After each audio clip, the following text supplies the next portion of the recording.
today reminds me of the many fresh starts that I have had along the way. I did not start up my career path as a counselor or psychologist. I actually went back to school to pursue this career. I went back to school married, a mother, and a grown woman. I don't regret it. And I guess that is why I am so motivated with this series, A Fresh Start with Jackie, because I know all of us have the capacity to get to our fresh start. For me to test the waters in psychology and counseling career, I trained in VCT counseling. So I was a VCT counselor where we do voluntary counseling and testing for HIV. My guest today is a beautiful lady, so much energy, so vibrant, living positively with HIV, and has created a beautiful story for herself. I hope you'll enjoy today's conversation.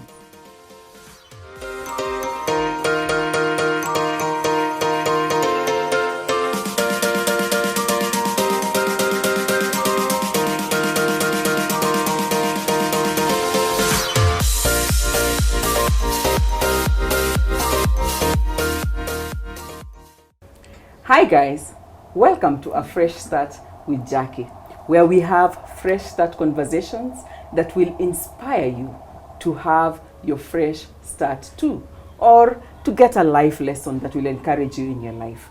We also bring in experts that also support us in our journey to fresh starts.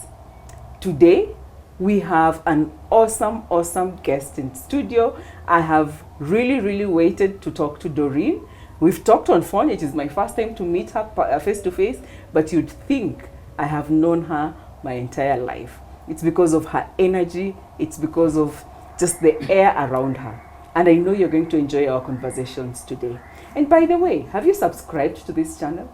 If you haven't, please do. For those who have subscribed, please don't forget to press on the bell notification button so that you are notified anytime that I post new videos. Today's topic is making my HIV positive journey into a beautiful story. Those two might look like they're impossible, but my guest has done exactly that. And if you're like me, you really want to know how did she do it. So, hi my dear. Hi. Welcome to the studio. Thank you so much. Tell us, what's your name and what do you do? My name is Doreen Moracha. I am a HIV positive advocate. I also have a desk job, which a lot of people tend to ignore, but I do. And basically I just, and I'm also the founder of I Am a Beautiful Story, which is an initiative meant to encourage people and show them that there is hope and there is a beautiful life even after a HIV positive diagnosis. I love that sentence. I am a beautiful story. Yeah. I don't think the journey to make my HIV story turn into a beautiful story, I don't think that journey was easy. How was this journey for you? When were you diagnosed? When did this HIV positive story for you begin? I was diagnosed 20 years ago. When I was 8 years old. Okay. However, I was born with HIV. Okay. But my parents did not know that I was HIV positive when I was born. They only came to discover when I was 8 years old. So when they discovered, of course it was devastating. And it was I was diagnosed at a time when there were no ARVs. HIV was a very huge death sentence. And it was just so hard for them to accept it. So when they were both tested, my mom tested positive, my dad tested negative, and then my other siblings were also negative, apart from my late brother and me now who got HIV. So it was hard because they were told we're giving her up to her 12th birthday. If she reaches there, then she's going to survive. If she does not, then it is the will of God. So my parents were knew that I will not make it to see my 28th birthday. But unfortunately, like how God plans his things, I ended up growing up during a time when there were no medication at all. Yeah. In fact, at some point, they were even told to let me get adopted in a children's home, because that was like probably the only place I'd get the care and support that I needed. And my mom she was skeptical. She told the nurses, if she's going to die, I'd prefer she die from home, so that at least I get to have a little bit of time with her. So she used to take me there at Nyumbani Children's Home from time to time. I spent time with the kids there, and then I go back home. So the only thing they used to give us was Septrin and some supplements from, like, the supplements were not guaranteed, but the Septrin was, because that was the only thing they will give us. So I think don't remember the year, but at some point we relocated back to our rural home.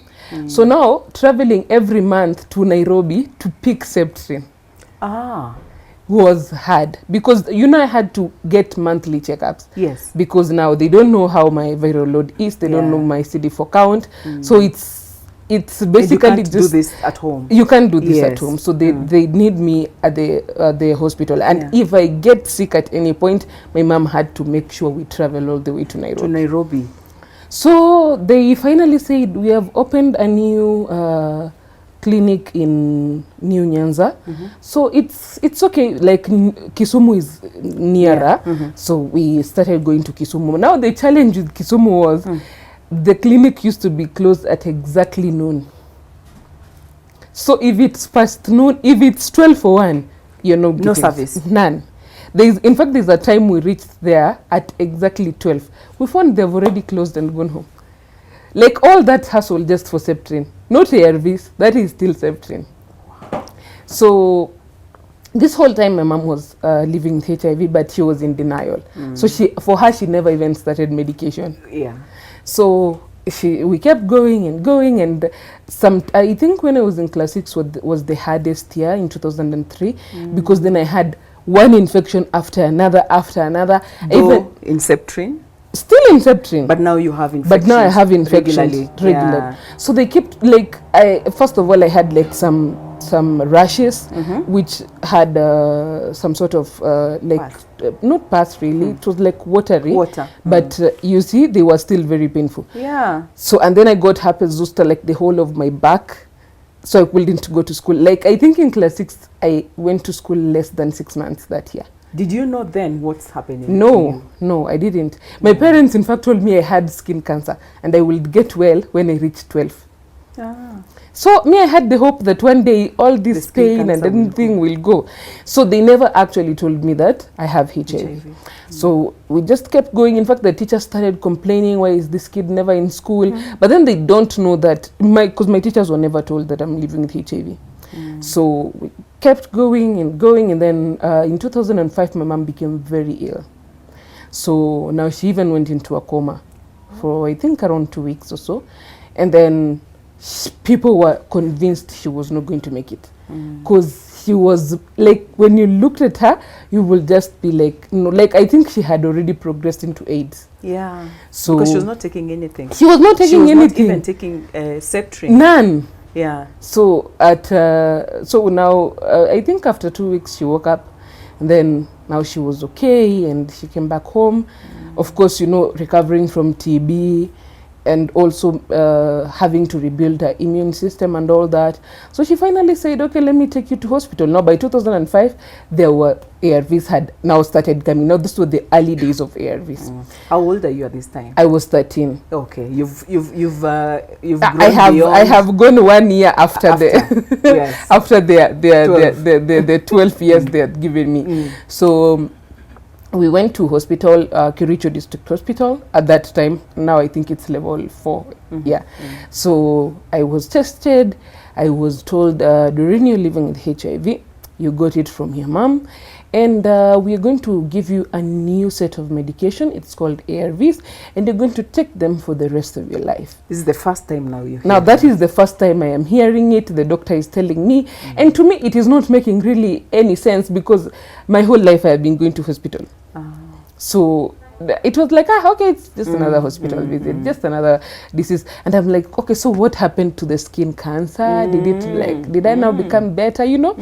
So, but I didn't ask that question. Okay. It was just, it's just in my mind. In your head, yeah. So later on, so after I was given my ARVs, I was told this is the number of times to take them in a day, and never tell anyone you're living with HIV.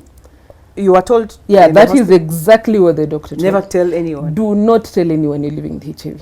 Okay. So I was like, okay, fine. There is no problem. I did not have a problem with that. And I was excited that every other month I will go to hospital, which means I will get to travel every month and miss school. And then my mom will buy me chips and chicken and soda. So it was a good thing.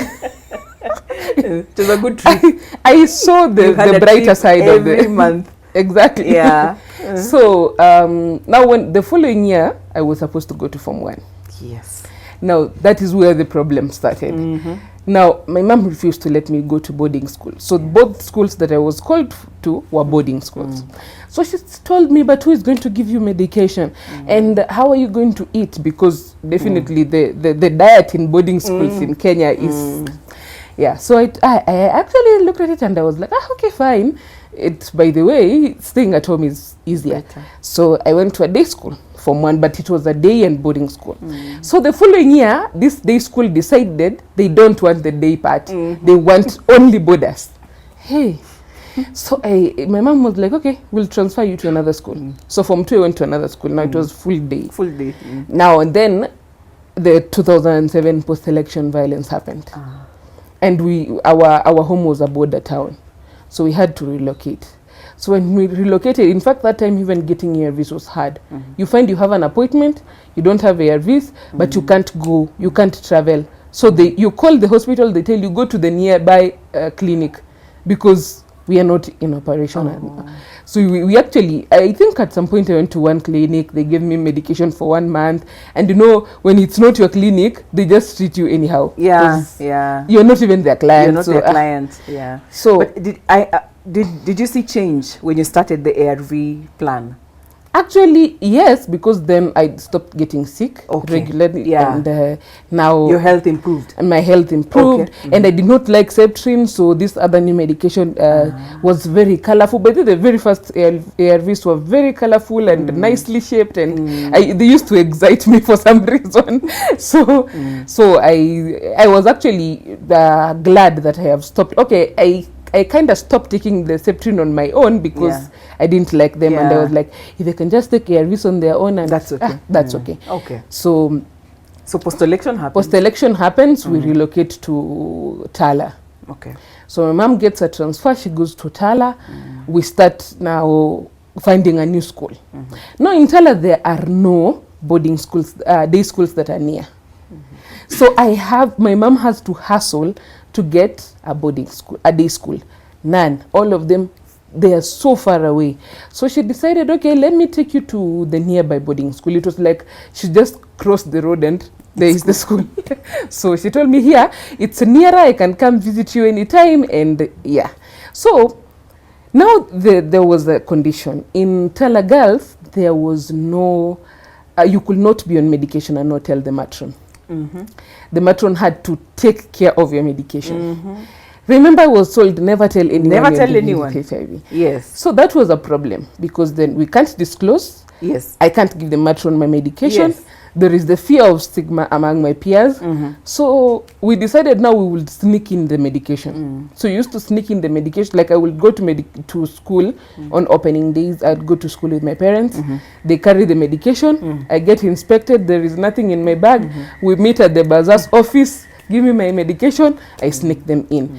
And now I couldn't go to hospital every month. Yeah. Oh, yeah. So my doctors had to come to an agreement to make sure I go to hospital after every 3 months when I'm on holiday. So I actually survived that, and I was now told, now if anybody asks you what the medication for, tell them you have a heart problem. So now we graduated.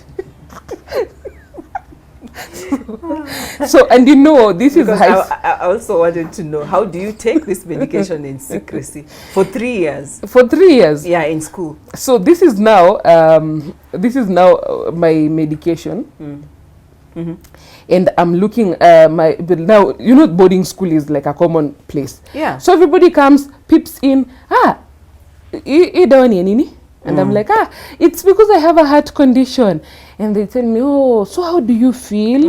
Like your heart becomes weak, and then so I tell them sometimes I faint, and I never fainted the whole time I was there. so they're like so they're like, okay, so like when you take them, they control your heart. I'm like, yeah, they do. They control my heart, and it works perfectly. So the whole time I was in high school, everybody knew I had a heart So condition. they didn't mind you taking medication. They you didn't, could take your medication exactly the way I wanted. Yeah. So it was a smooth sailing for 3 years. The only thing that they never used to understand was why I would be sneaked in food every other Sunday, because now my mom, because the diet in school was bad, so my mom had to sneak in school food every Sunday too. When we go to church, she sent my little brother. I come in with a bag. And food was prohibited in school. So when we are getting into the gate, I'm asked, what is that? I said, these are just Bibles we're carrying from church. I hope your head teacher is not watching this. I know, right? No, she's now accounting director, so she's okay. So that is actually now how you survived now, how I survived high school, to manage your health despite having this disease that you cannot even disclose. Exactly. Wow. Because the stigma in high school would have been a very different case scenario. Yeah. So, and you see now being there, in fact, some of the teachers who my mom used to call and tell them, they would be like, why are these parents not letting this child be? They actually used to think it's just I'm giving too much attention and I'm spoiled. But they never really understood that the worry of my parents was the fact that they were told this child has a health condition and she might not make it, and so every other time my mom was just worried. And you see, now we had lost my little brother, so definitely. So when did you lose your little brother? We lost my little brother, I think in 2000. Was it also to the disease? Yeah. He had, I think he had meningitis, and then he died. Was he on medication? No, he had not started medication. He had not started, because? By the time he was dying, that is when my parents realized that he was also living with HIV. Yeah. Okay. And so by that time it was too late to even do anything. So when you realized you also have HIV and you have lost your brother, did you also at some point think, I am on a death sentence? Yes, because the doctors kind of give you that vibe. From the early stages, they just don't give you the hope that one day you're going to grow up, become a normal person. They just tend to put you in this box of your life is 50-50. Yeah. So you can make it, you might not make it. And so when you have lost a siblings and the parents have lost a child, they also don't have that faith that you're going to make it, because even to date, if maybe I'm unwell or something, my mom just calls me like 25 times just to confirm that I'm okay, because that is what the doctors gave her from the onset. Yeah. So you have been told how to shape your story all this time.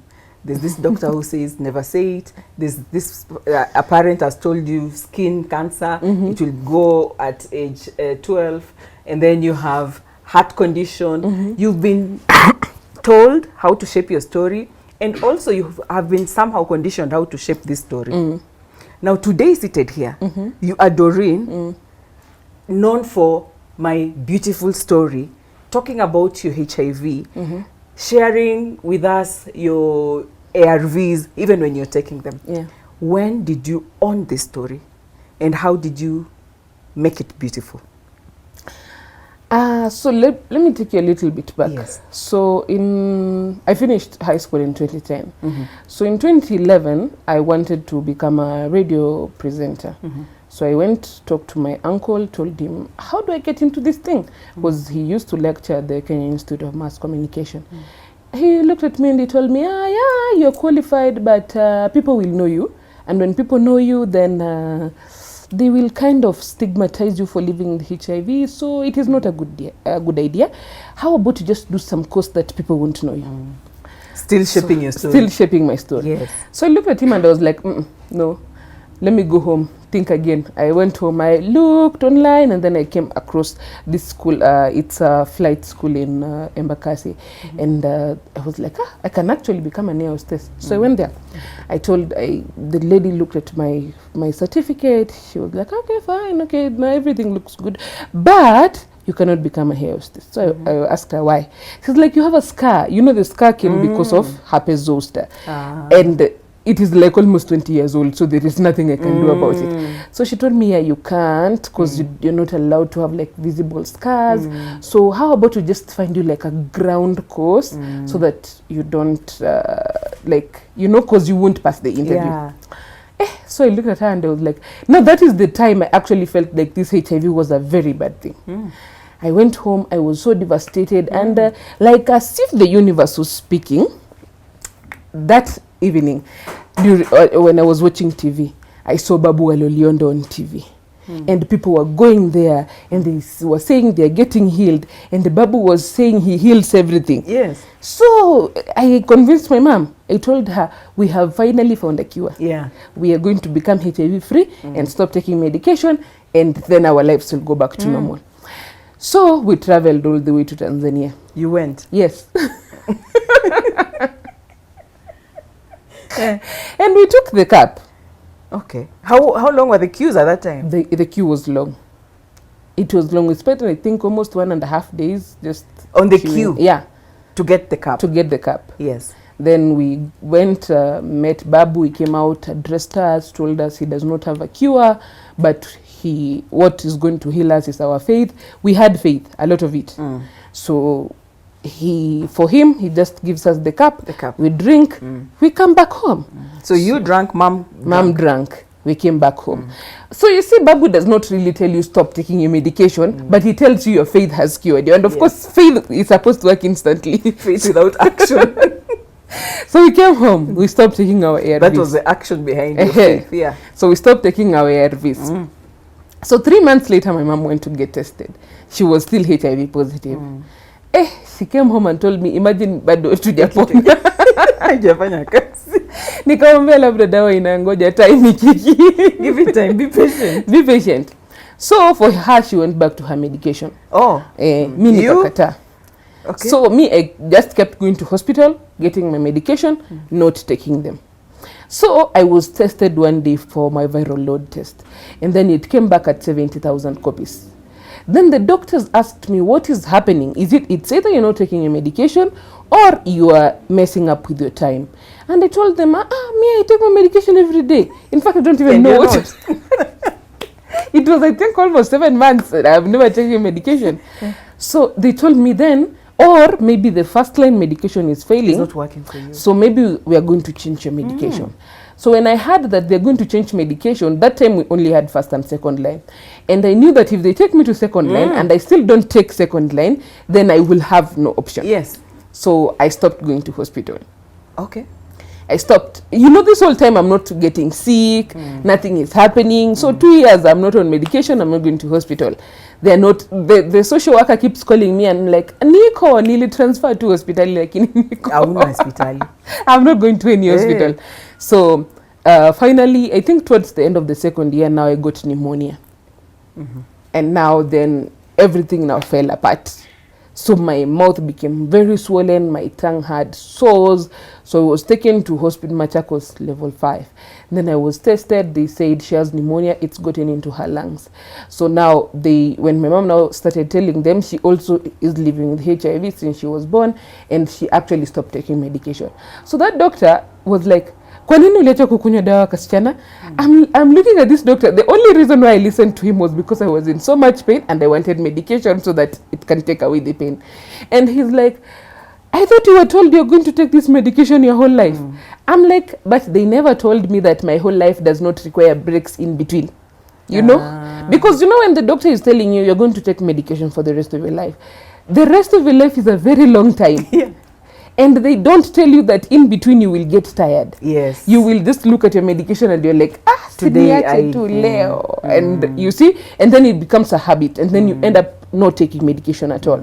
So the doctor looked at me and he was like, you have to take your medication. Yeah.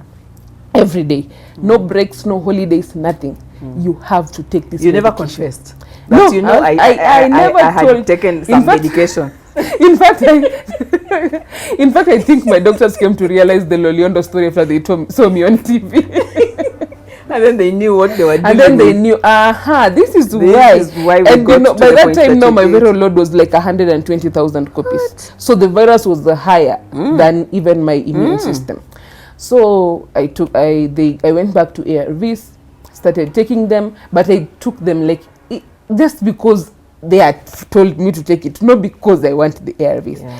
So, and then that is in 2014, now when I was doing my internship at the Teacher Service Commission, then we went to test in some school.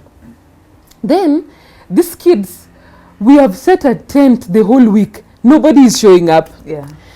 You go to their classes, you tell them, hi, we have a free They're HIV. high school kids or No, college kids. College, okay. We have a free HIV campaign going on. You can come get tested. And they're like, so you know our status. So you ask them, when did you last test? I've never really tested, but I know I am okay. But now you've gotten into working in this HIV field. But I've still not come out and said I am living with HIV. I'm just, this is just work. You're testing waters. Yeah, no, this is just work. Related TSC. Yeah, this is just work because I was working with their wellness unit. So I'm telling them this is just work. This is not me doing the HIV. Okay. No. This is just work. So I just kept telling them, come and get tested. They tell me, mimi hakuna kitu nimefanya, mimi niko sawa. So all of these people, none of them wanted to get tested. So when we went back to the office, of course, I was asked, what was your observation in it? I told them, most of these people don't want to know their HIV status. So my boss asked me, why do you think so? I told them, maybe they don't know the importance of getting tested.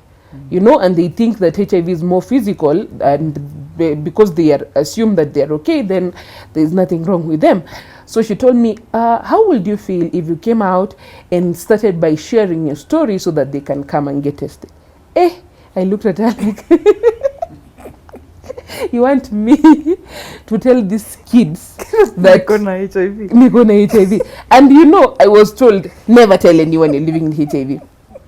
And you see, the stigma I received when I was growing up was actually from my own relatives. Yeah. So I used to, they used to give me different utensils, disinfect them after I've used them. They used to disinfect my clothes. So you see, that kind of stigma does not exactly give you the confidence to tell strangers I have HIV. Because these were your people. These are my people. This is my blood. And then you want me now to tell strangers, hey, I have HIV, and I will, So I just looked at her and I was like, it is something we can try. We can try, and you know she's the boss, so you can't tell her you can't no. say no. But you know in your heart, you know. In my heart, I know I am not going to do this thing. So after the second time we went again for testing, it was the same thing. And are you found in this group of testing? Is it by coincidence? No, you see, it is part of your job description. It is part of my job description. Okay. So I have to go. Yes. So even this time we didn't have numbers. And then the counselor said, how about we just test each other kwanza tujue. Labda tuweza kwa tunafanya kazi. Tunafanya kazi na hata si wenyewe hatujui. So I asked myself, sasa mimi nitestiwe na hawa watu. Tricky. Yeah. But I said, okay, wacha ni try. So ukasema? I got because that lady followed me like the whole week. Then I finally agreed. So she tested me. The weird thing is that test came out negative. What? Hey, nilienda hospitali. I caused drama. I told them, you people have been lying to me. Mimi sina HIV, nilitestiwa ikatoka negative, muna nidanganya. So I was tested twice in hospital. Zote zikatoka positive. Now you didn't say that you have ever tested none of those counselors knew that I was living with HIV. Yeah, because even your test has come out. It has come out negative. Hata imeandikwa pale Doreen Mora HIV negative. You know. So so I was wondering, kwa nini ile test ilitoka negative na hizi mbili ni positive? Then I was told because probably you're undetectable. So when you're undetectable, maybe it didn't pick the antibodies from your test. Because of the rapid test kit. Yeah, because of the rapid test. So I was like, okay, no wonder. But I was still not very convinced. Kwa nini ile test ni negative na ni positive, watu wananidanganya. But you see, I have to continue taking my medication. So then one time my boss told me, write a story for me, your story, bring it to me, and then I will do the rest. Hey, I said, okay. I went, started writing. I told her, by the end of the week, you will have it. I knew very well I was not going to write that story. So I went, the good thing about working in the Gava is you have a lot of time in your hands. So I started writing, and I'm like, no, I can't do this thing. Because when you remember the stigma you have faced, and this stigma is actually from your relatives, because you don't know how strangers are going to pick your story. Maybe they're going to stigmatize you. Maybe they're going to even make you feel more uncomfortable than when you are just quiet taking your medication. So finally, one day I was actually reading a newspaper. I saw this story. It was not HIV related, but just a story from another lady. I don't know, she was running an initiative in Kibera. Mimi nikasema, okay, hebu niandikie huyu editor nione kama atasoma history yangu. So I took that email, wrote a very long story, went home. In fact, at the back of my mind, this story that you've written is true. It's my story. Umefungua roho. Nimeambia hata sijui kwa nini niliandikanga hiyo story, by the way. So I just wrote, went home. At the back of my mind, I knew the editor was not going to see my story, and she was not probably going to see my email. Then I reach home, a notification comes in my email. Hi Doreen, I just read your story. It's so inspirational. I would like us to do an interview. And okay, no, this is not exactly how I planned it, But so I go to the interview. So you decided you'll do it? Yeah, I called my mom. I told her, by the way, nimeandikia ni editor mwingine hapo wa Daily Nation. I've broken the law. Na na amesema anataka tufanye story. So for my mom, she was already involved in this TSC things, stories za walimu wanaishi na HIV. So for her it wasn't exactly a big deal. So akaniambia, okay, no problem, you go and do the interview. So I went and did the interview. We did the interview, we finished, and there was all these legalities involved. Naambiwa siku moja ukitana around useme una HIV na ulienda ulikuja na it was a lie. So after I finished, I went back home. I said, and then they told me, in fact, they told me they are not going to put it on print media, they're going to put it on digital media. I said, huko online hata kuna watu wataona. Hey, then NTV shared it on their Facebook page. Then people started tagging me on Facebook, saying, kwa nini mnaharibiwa msichana jina? This is defamation. She does not have HIV. You see, this whole time, people who are following me on social media don't know that I am living in HIV. I deactivated my account. You did? Yes. For that day, I deactivated my account because the tags was too overwhelming. And then now I had left my email at the end of that story. So people kept sending me emails. Aki, I received over 1,000 emails that day. I don't even think I ever finished reading those emails. Everybody had a story. Everybody was struggling. People were telling me I'm living with HIV, I've lived with it for 10 years. Nobody knows, just me and my doctor. Hey, I'm like, and this is a person who is in a marriage with 3 children. Yeah. I was like, wow, okay. Like, as much as we are told 1.6 million people are living with HIV, these are people with faces and not just numbers. Because we've made it more about a number thing, more than... I've not given it a face. We've not given HIV a face for a very long time. So I was like, so actually these people have a problem. So now, how am I going to shape this to start to become, so that I can at least become one face? Because this one face might encourage someone that HIV is not exactly a death sentence. So actually, that is how I started. The next thing, I was just all over media. Now you decided to own the story. Now I decided to own the story. And is that how I Am Beautiful came That about? is how I Am a Beautiful story came about. I'm a Beautiful story came about. Wow. That was such a journey. Yeah, a very long one. That was such a journey. And I can imagine you talking about it here. You have shrunk. Yeah, so I many have years, shrunk a lot of, so I can imagine how the journey was. What are some of the misconceptions we have about HIV that today you would want us to just talk about, maybe, and clear and back and clear it? So, first of all, people think HIV is a death sentence. Yeah. People think that the minute you get HIV, you're dead. And probably you have maybe 2 or 3 years and then everything goes away. But that is not it, because there are people who have lived with HIV, think HIV is now over 35 years since it was discovered. And people have lived with it. I know people have lived with it over 32 years. So it's not a death sentence. That is the first thing people should know. Another thing, people think that just because you're living with HIV, then you're like a contagious person. Because people tend to say, and then how many people have you given it to? How many people knew that you're living with HIV? Like, it's like umepeana. It's like there's this conception that if you are living with HIV, you must have given it to someone. And that is not the case. Because there are people who actually were just normal people, and then they got infected. And there is nothing wrong with them living with HIV. They're just human beings. There's a friend of mine who says HIV is not for cats and dogs, it's for humans. Because the H stands for human. So, you know, it's for humans. So you don't expect animals to be living with it. It's basically humans. And then there is the misconceptions that about how HIV came to be.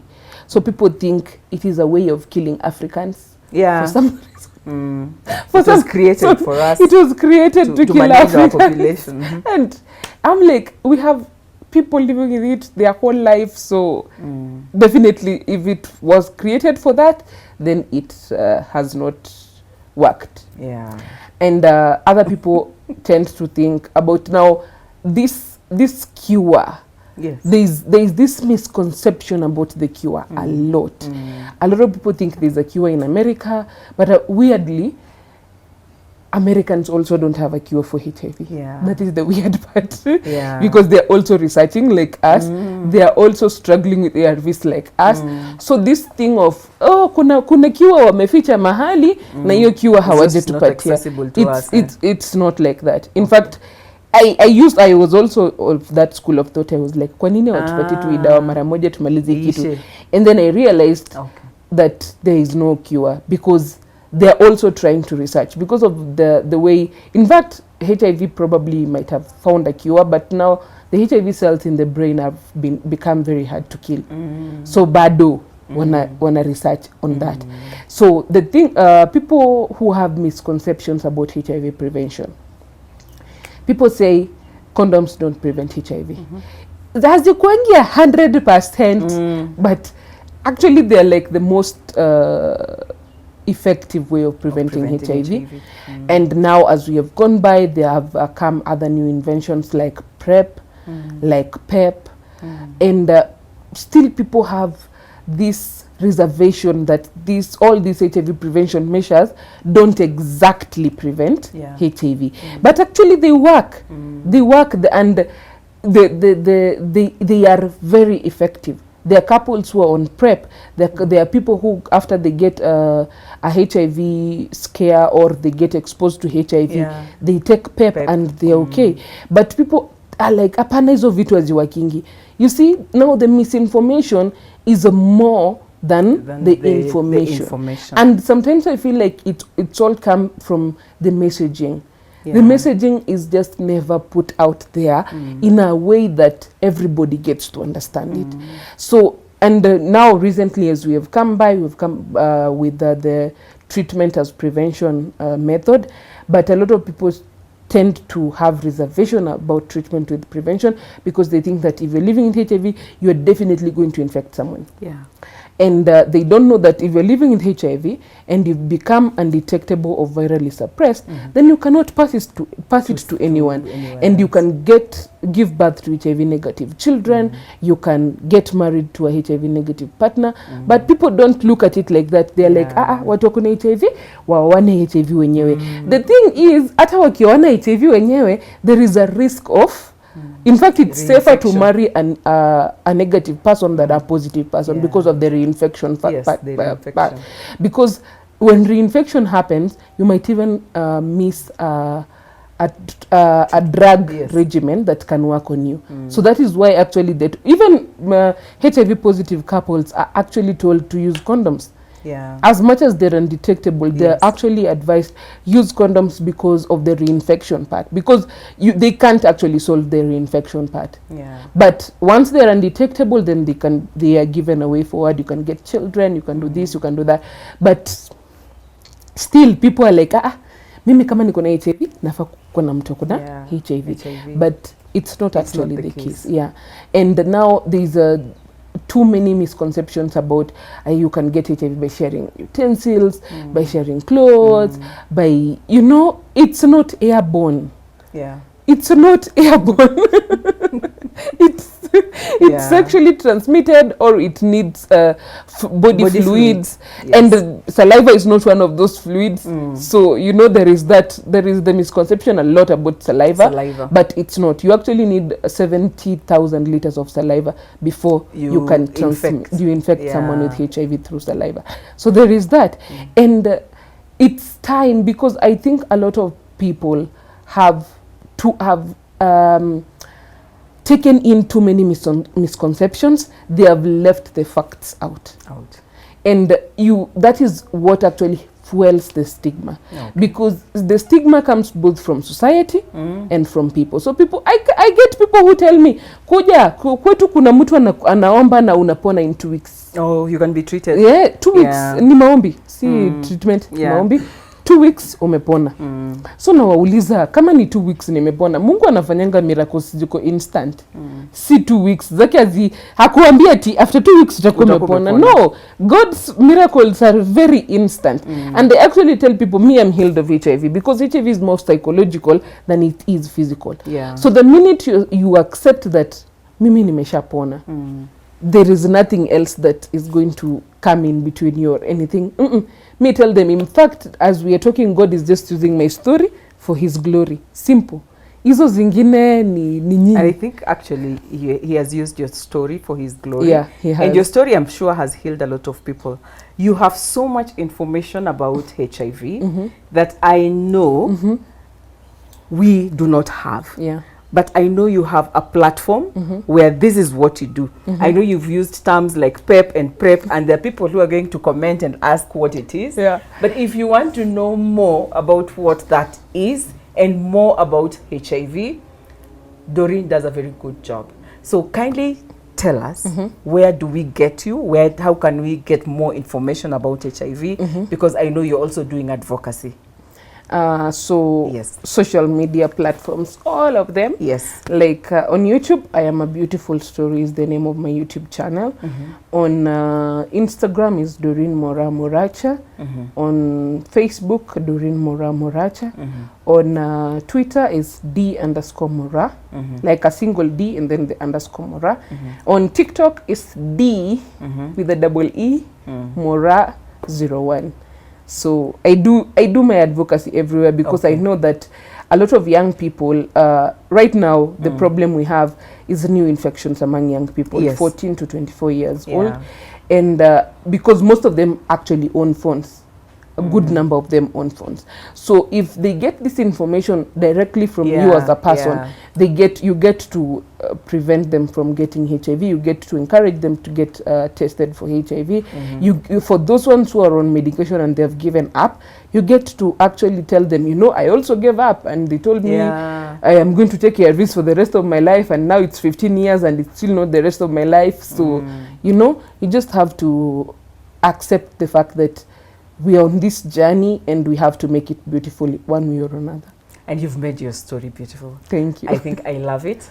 Guys, I'm going to do more. I'm going to actually put all the social medias that you've said, the links. I'm going to link them on this video so that you can follow her, and you can also still learn more about HIV. If at all you have it, you can know how to live positively with it. If you don't have it, you can also learn how to prevent yourself from getting it. Thank you so much. Thank awesome. I think we can have this conversation for days and it know. won't end. So if I call on you again, please come back. So thank you so much. It's I been appreciate. great. Yeah.